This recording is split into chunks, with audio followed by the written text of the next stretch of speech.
This is Angela Grayson from the Loving Life Fitness podcast to help others in their fitness journey. All possible.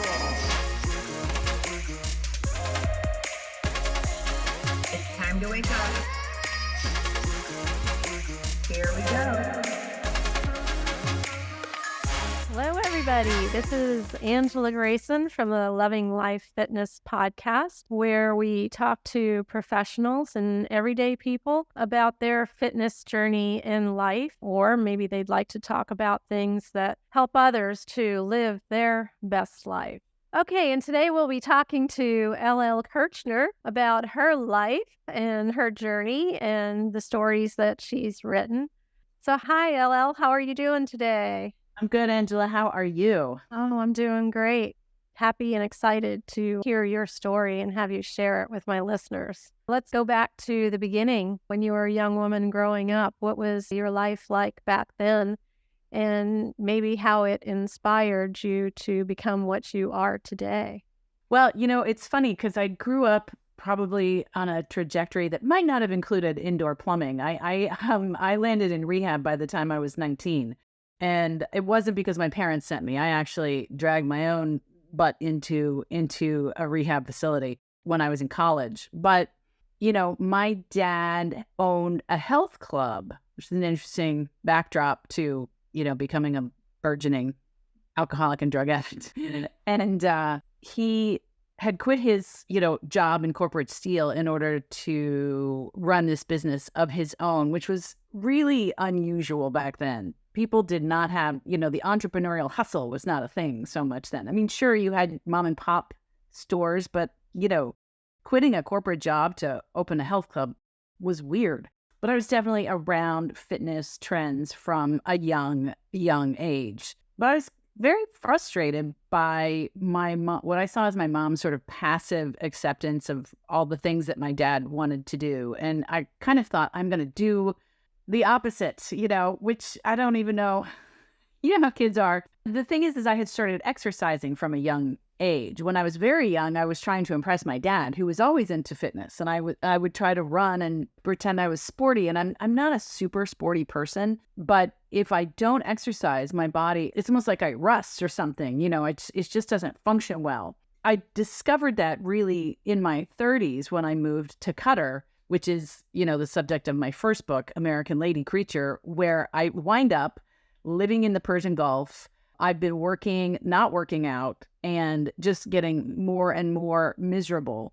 I don't have one of those stories where, there's a massive change in, like, I didn't go from being a one size to a radically different size, nothing like that. It was really more a question of how I felt in my body. And it was terrible. I mean, I'd been sober for a long time at that point. So it wasn't even that. It was just working all the time and not exercising made me miserable. And the gyms there held ladies' hours while this lady was working. So I couldn't get to the gym. So I started doing yoga. And that really, I would say, changed the trajectory of my life. That happens to a lot of people with yoga. There's a lot of mental things that go on when practicing yoga. If you get involved with the books and the Buddhism, doesn't have to necessarily be deeply, but it definitely can make changes in your life. I also know that you got involved in meditation pretty deeply. Do you think that had an effect on where your life went? Well, absolutely. So when I was living in Qatar, my husband ended our marriage over the telephone. He had gone there with me. I actually took the job there in order to try to help boost his career as a freelance journalist. What better place than to be located at the center of world news, right? In 2004, the Persian Gulf was hot in terms of all of the world news events that were happening there. When he left, the idea was he was going to go restart our lives back in the United States. And then he called and he told me he wanted a divorce. Actually, I called him. It's very indicative. I like to say our marriage ended a lot like the whole part of the marriage was. He basically said it and I made it happen. There I was. I have this corporate job. I mean, I was teaching yoga already at that point, not as a certified teacher, but as just a very eager student, because when I knew my husband would be leaving, I signed up to teach this class because I knew that I needed something more to do. Because as a non-drinker who doesn't really like to shop, there was not a lot for me in the Persian Gulf to do.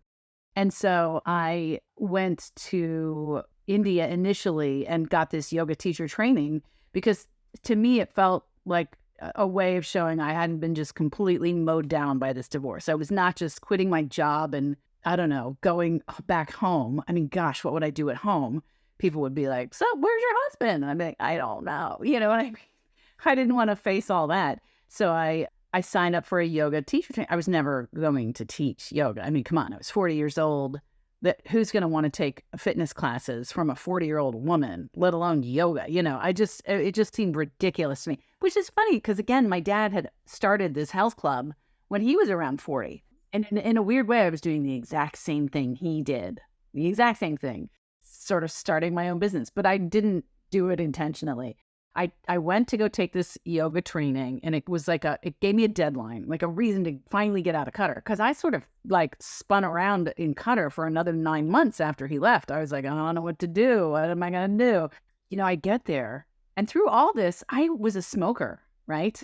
I had been smoking, and, you know, I thought I'm never going to be able to quit because I tried all kinds of ways to quit. You know, the pill, patches, the gum, sometimes all three at once. I get to Qatar and I have a miracle. I just quit smoking. A few days went by, and before I realized, like, I haven't had a cigarette in a few days. And I have this carton of Dunhills that I hang on to, and I'm taking it with me everywhere because I think, well, this madness will end and I will want to go back to smoking. And it just never did. There have been a very few times where I have thought about smoking, very few in the last, I mean, gosh, how many years has that been now? 2006 to now. You know, I don't believe I could ever quit on my own. I truly think that was a miracle. And so that's what set off this frenzied spiritual search that became, you know, the second book, Blissful Thinking, because I definitely needed something more out of my life. And I was afraid I was going to potentially relapse because my heart was just broken. And I knew that the answer was more spirituality. And I thought, well, if India can serve up this miracle of quitting smoking, what happens if I apply myself just a little? And that's, you know, basically what the book's about. What brought you there and kept you there was your search for spiritual wellness. Yes. Yes. Mm-hmm. And after your divorce, you were heartbroken, I'm sure. Mm-hmm. Emotionally broken. Were you looking for another relationship? Well, gosh, no, not in the short term, that's for sure. I didn't start actually thinking about a relationship until almost probably 2 years after that marriage ended. I was in unions. I remember it very clearly. It's actually a scene in the book. I was in the Whole Foods in Union Square, New York City, and this couple was they're just standing in a grocery line, and, you know, they're sort of being affectionate and like rubbing each other's backs or whatever, looking at the candles and talking about like how it's going to go in their living room. And I just was seized with this, like I miss having a partner. I came to the realization that no matter how crappy my marriage went, I wanted to get married again. I would like to have that kind of relationship. Now, by the end of this story, I could not have cared less if I got married again. But that was a long journey to get there. It didn't mean that I didn't want to have relationships, but it didn't need to look like that. That set off that other kind of longing. And again, I was operating under, you know, that assumption that so many of us have, Angela, where we think, I seem more normal if I have a relationship. People think something's wrong with me if I don't have a relationship. And especially if your marriage ends in spectacular fashion, it's like, whoa, something must really be wrong with her. He had to run screaming into the night. Like he had to travel 8 time zones away before he could let her know that it was over. And then there was no explanation. You know, it wasn't like we lived in the same city or we saw each other. We had absolutely no reason to connect except, you know, some like minor financial things. And that was, again, I felt like I had to just chase him down and get that stuff to happen. And it was was such a drag, and yet so difficult. So did you feel like he left you because of things going on with you, or did he leave you because of things going on with him? Well, I mean, that's really the great mystery at the center of both books, really. I have no idea. I mean, he did grant me one out. It was because I forced his hand. Like, I took home his dogs and from Qatar to the US. He granted me an hour-long meeting to pick up his dog. And he basically said he didn't feel like being married anymore. Now, at this point in my life, I can say we were not a good match.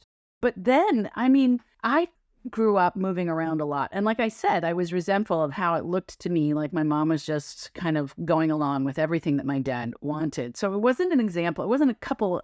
It was not like a hashtag couple goals, right? I never thought I would get married or have children, and I was pretty well convinced that if I called my mother and said, I'm going to be a hard driving career woman, never married to nothing but my job and never having children, she would have been like, yay, goal achieved. Like she never made housewifery look like it was any fun, right? She was a very typical 70s suburban mom. I mean, Irma Bombeck famously did a survey of her audience asking if you could have children now, knowing what you know now, would you do it again? And like 78% of the respondents said no.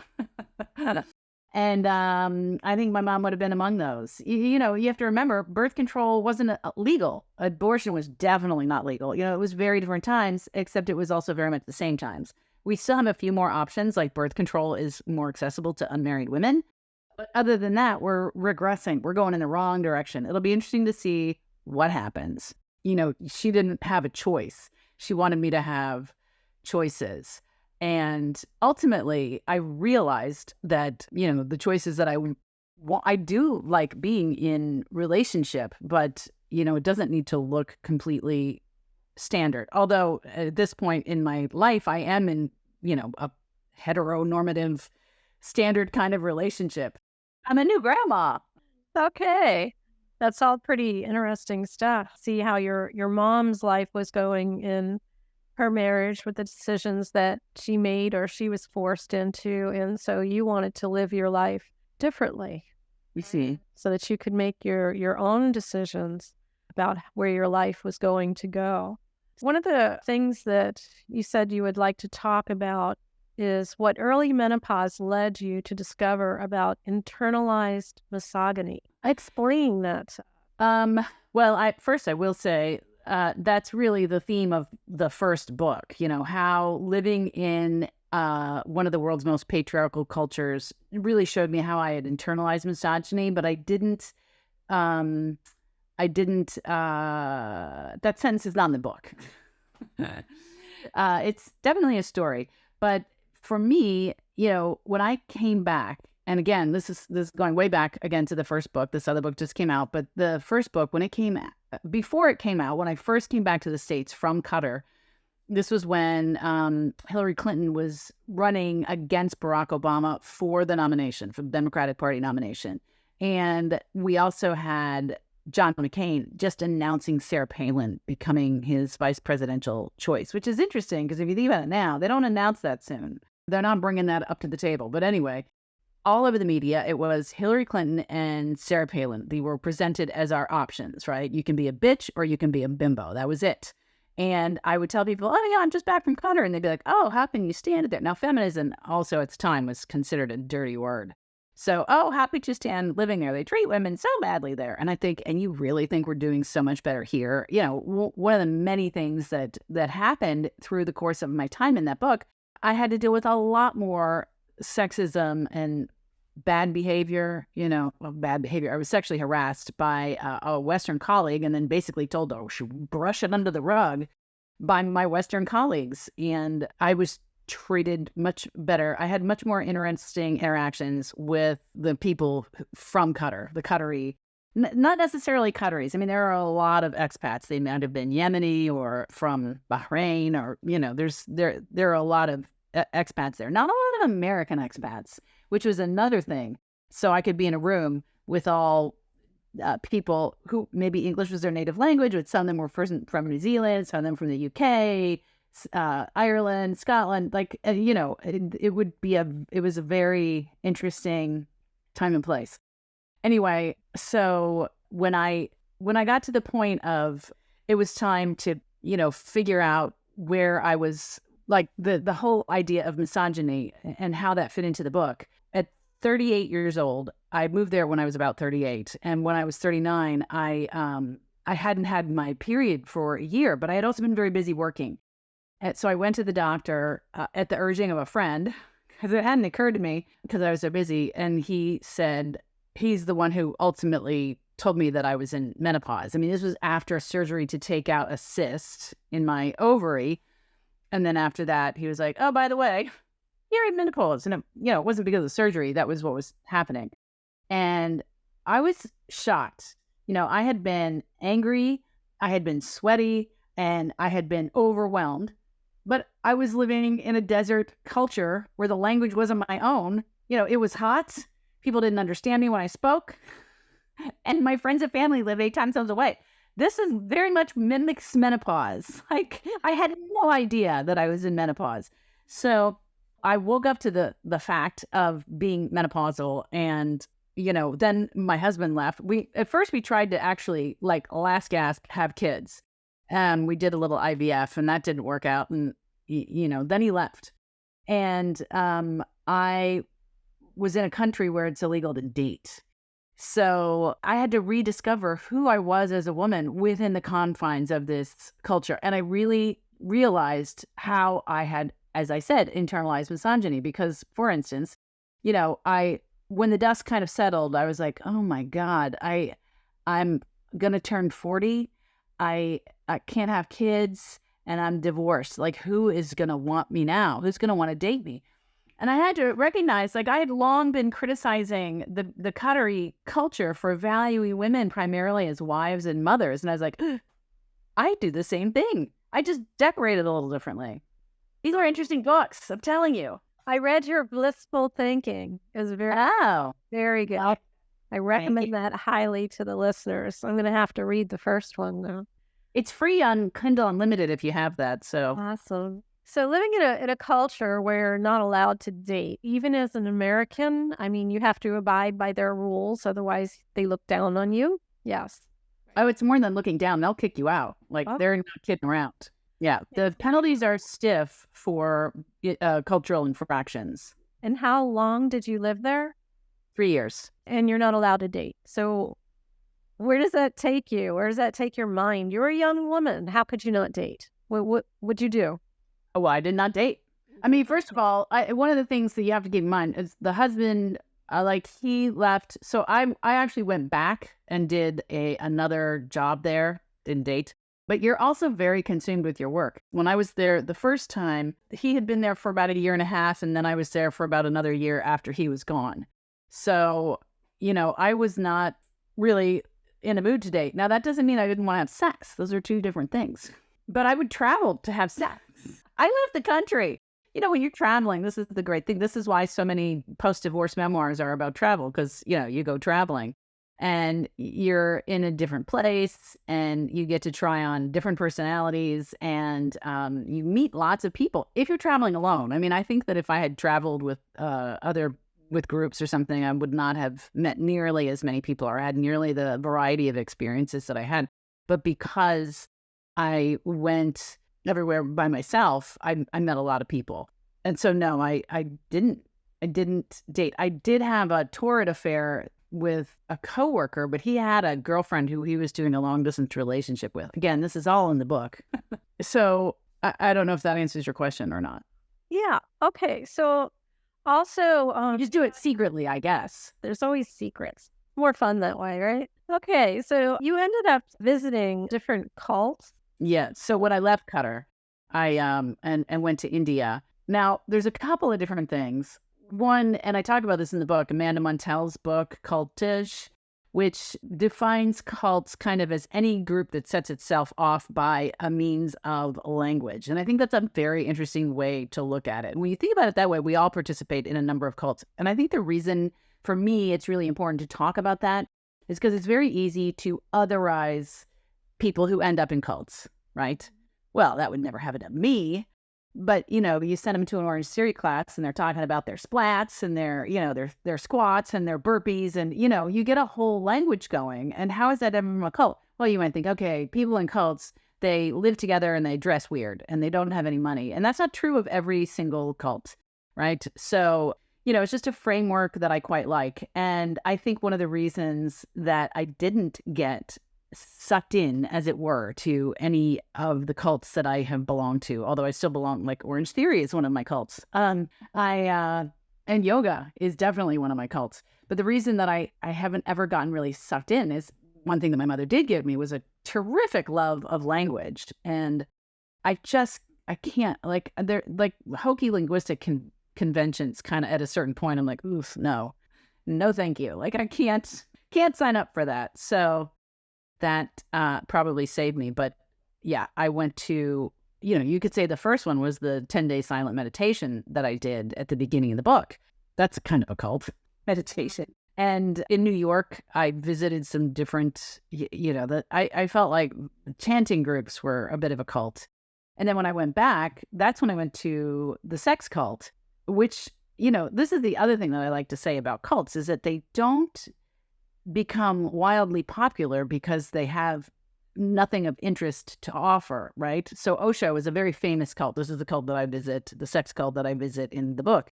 And it was made more currently well known by this recent documentary called Wild Wild Country. And it was all about the Rajneeshis. So Sri Rajwan Bhagnish was Osho's name before he sort of became this eponymous guru Osho, which is what his place in India is called, in Pune. But here in the States, which I had no idea about this, he had established an outpost in Oregon. And that outpost really went off the rails. I mean, they basically tried to take over the governance of a small town because they were having trouble doing the kinds of things that they wanted to do within that town. So they wanted to be in charge. If they're making rules, they're not going to get in trouble. And they tried to do things like put salmonella poisoning into unless it was botulism, but I think it was salmonella, into the local food bar. Do you know what I'm saying? Like, they really went for it.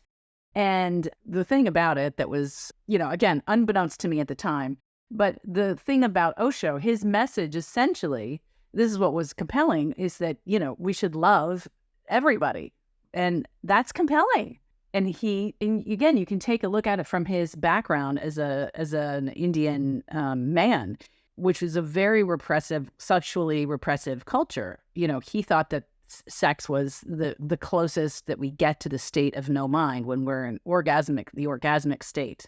But this is not why I went. The reason that I wanted to go to Osho was for family constellation therapy and the world of other alternative healing modalities that they had there, like under one. It's like this smorgasbord of alternative wellness, right? You could get craniosacral massage in the morning, and you're doing an Ayurvedic astrology course in the afternoon, and then you do the Mystic Rose meditation at night. So you can just go from one thing to the other all day long, which I did, and I kind of loved. But then, after I'd been there for a while and nobody was coming on to me, I was like, wait a minute. What's a while? How long did you stay? I was there for just 2 weeks. But, believe me, it starts happening quickly. You're like, wait a minute. Why is no one coming on to me? Okay, so is that why you ended up not staying at any of the cults? Because ultimately it was okay for the time that it lasted, but then on to the next thing. Well, no, I think that it's the hokey linguistic conventions, right? Talking the language that they use, it's just it's not meaningful to me. It stops being meaningful. When everybody's parroting each other, it sounds like blah blah blah blah blah blah blah, and I don't take it seriously. So I can't buy into it. So I find cultish language to be off-putting. I think it's one of the reasons why I don't like a boot camp style training. Crush it, grind, like all that stuff. It's like, okay, please, just let me figure it out myself, okay? Some people really respond to that, The energy. A lot of people did. Yeah, they need totally. And it's not like I judge it. And I think that that's a thing. And that's one of the reasons why it can be easy to end up in a cult is if you think that that's not the kind of thing that will ever happen to you. Are you still teaching yoga today? Well, I've taught a couple of yoga workshops and since my this new book came out, but really with the pandemic, I kind of stopped teaching yoga. It was really challenging, as you know, or maybe you don't know. I don't know. I work for the Home Shopping Network. I'm an on-air guest, so I don't often have control over my schedule. So it makes it very challenging to teach yoga when you can't do it on a consistent basis. And what about your meditation practices? Do you still go back to that? So it's very interesting, and I think I shared with you, but I'm not sure. And I need to revise this piece. I made a quiz about figuring out what your ideal meditation style was based on, answers to questions. And the quiz would show you to basically a meditation style after you answer the questions. But then at the bottom, it's like, or you might like one of these, and you go through the process. And what's interesting about that for people is that, and for me, is that part of the discovery was, I don't have to just do silent meditation and be miserable, because, silent meditation in some sense was like the sex cult, right? I was like, why? Everyone is finding their bliss. All I can find is my inner bitch, and she is pissed, right? My inner Buddha was like nowhere to be found. Now, ultimately, and it was at another cult, I found my inner Buddha, and it was a shock. But that's how buried it was. We all have all of these stories that we layer on top of our innermost selves to kind of put ourselves out there in the world. Mine just happened to be buried super deep. And when I got to it, it was a real revelation. Again, I didn't want to say it that cult either, because... Can you talk about that a little bit more? How you were able to break down all those barriers to... Well, I think it was the culmination of all those years of searching. For me, some people, they can sit in meditation and connect with it right away. But I have a very hardwired, stubborn storytelling gene, I guess. And it just covers over things. What I recognized was this sense inside myself that was free of stories. And it was at the Balance of You Center in Goa. And she had been talking about their big thing is to observe everything that happens as data, not to take it personally, just to see everything as data. And when you allow that, you can allow yourself to just be. You don't have to change anything. You don't have to modify anything. And this was all news to me. I was like, what? Because my entire search had been, oh my God, what is wrong with me and how can I fix it so I can never make these mistakes again? And here is this person saying, you don't have to change anything. You don't have to do anything differently. There's nothing inherently wrong with you. Now, surely I had heard these messages before. Like I'd heard someone say something similar to that. This is just what resonated for me at that time. And I was able then, I guess it induced enough of a calm in me that I was able to be conscious of that. Once you're conscious of the inner Buddha, I think that you can tap into it much more readily. So once you have tapped into it, then I think you should go for it. And I definitely like their practice, which is taking short moments where you just release all storytelling and tap into your inner Buddha. But then I do lots of other practices too. I love yoga nidra to kind of full scale body relax. I love doing walking meditation, moving meditation, eating meditation, and sometimes still silent meditation. But I no longer labor under the belief that somehow silent meditation is superior and that the worse I feel, the better it probably is. Mm-hmm. Do you still find yourself layering on the storytelling? In what context? So everyday life, things that go on, or do you try to stay? For sure, I catch myself doing that, right? I mean, it's a habit, but I don't believe it anymore. I think that's the big difference. Like I used to really believe it. The first thing that punctured it was when I got into recovery And there's a famous passage in the seminal recovery text called Alcoholics Anonymous, or referred to as the Big Book, where he talks about, we saw the world as, this is paraphrase, we saw the world as our theatrical stage. And if only everybody would do what we wanted them to do, if the players would move into the scenes as we dictate, that sort of a thing. And I thought, oh shit, I do that all the time. Like that really, I really had this belief like I was some sort of master marionette player or something. And so that was a big puncture to that. That was when I was 19. That still wasn't the fait accompli. I think really a lot of the experiences of this book were what led to puncturing my belief that I'm right.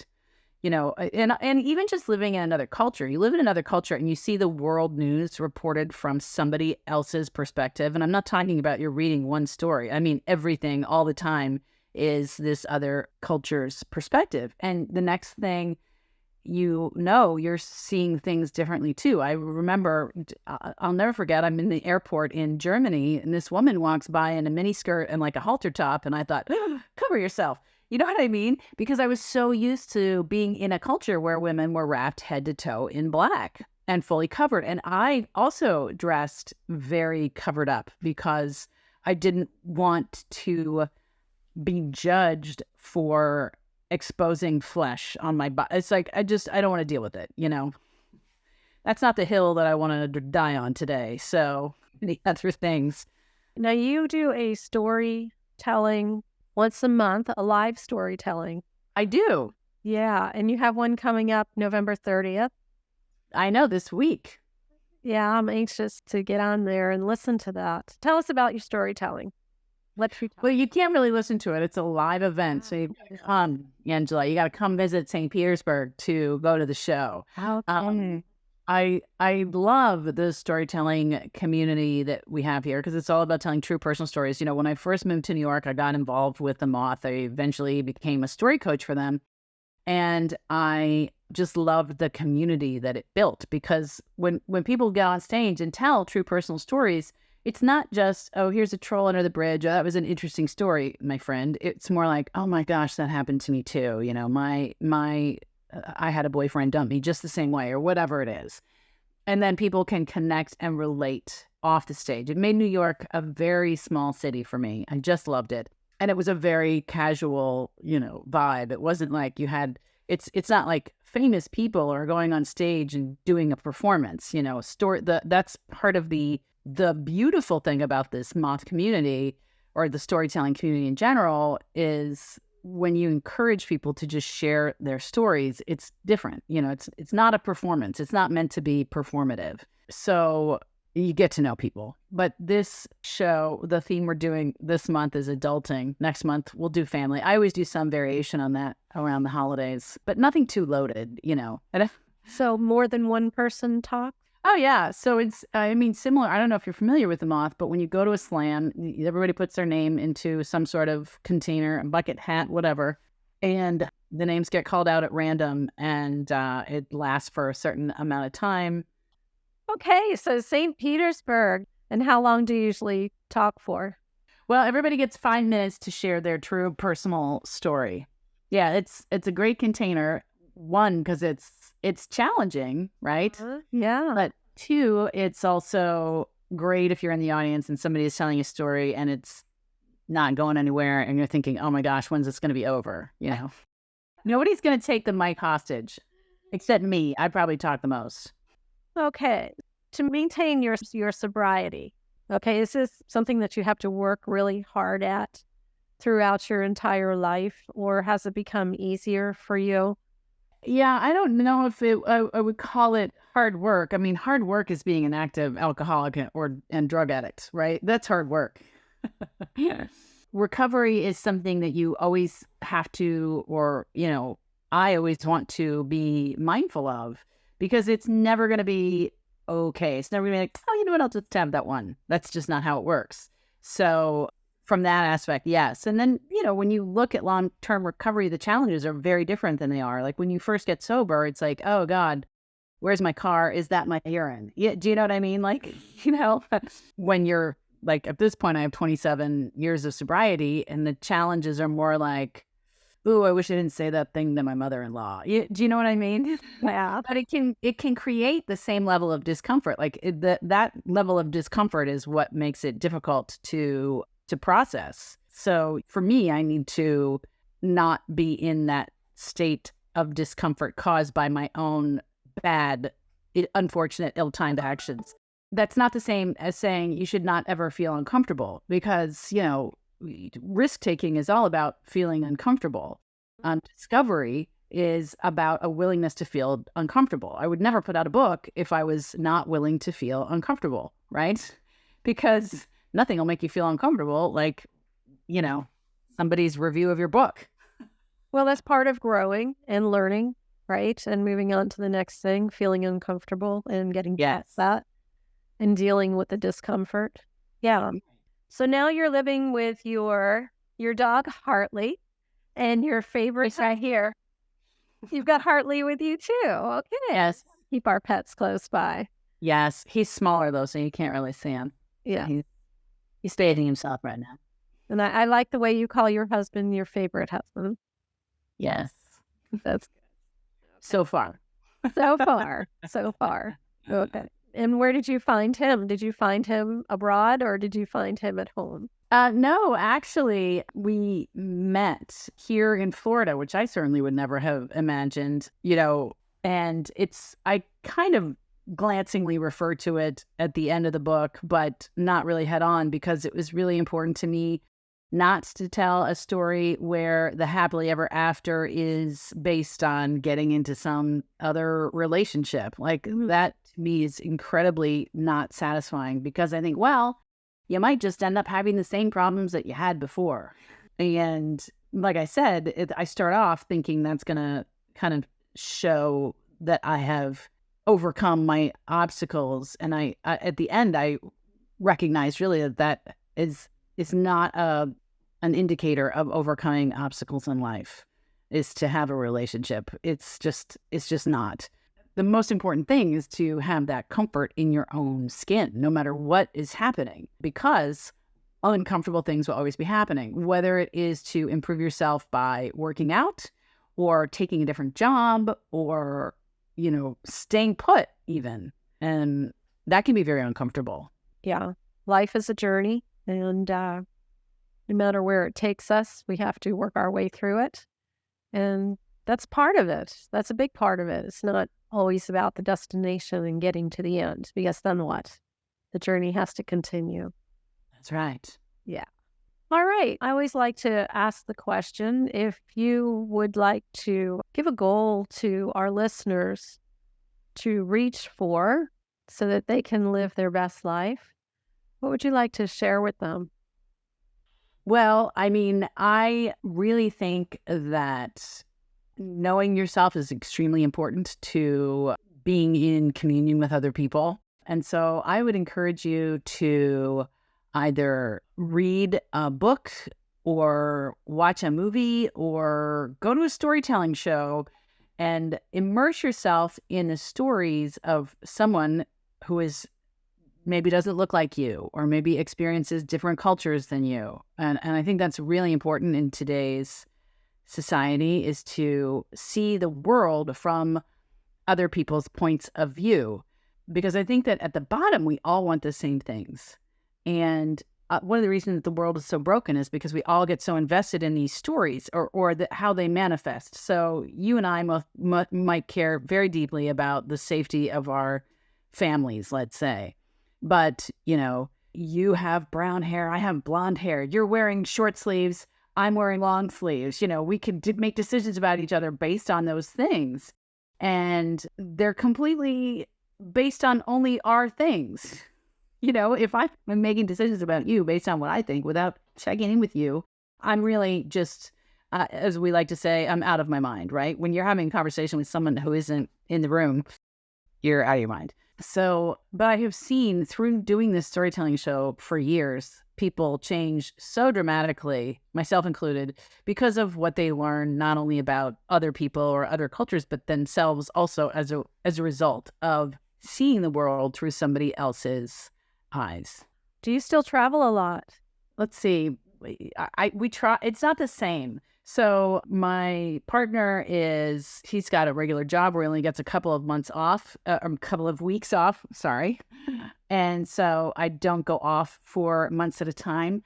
But, that's happened before I met him, really. After my last trip to India in the book, we hadn't met. It was years before we would meet. And, I really also had come to the realization, like, I probably never needed to go anywhere to have all of these things happen, right?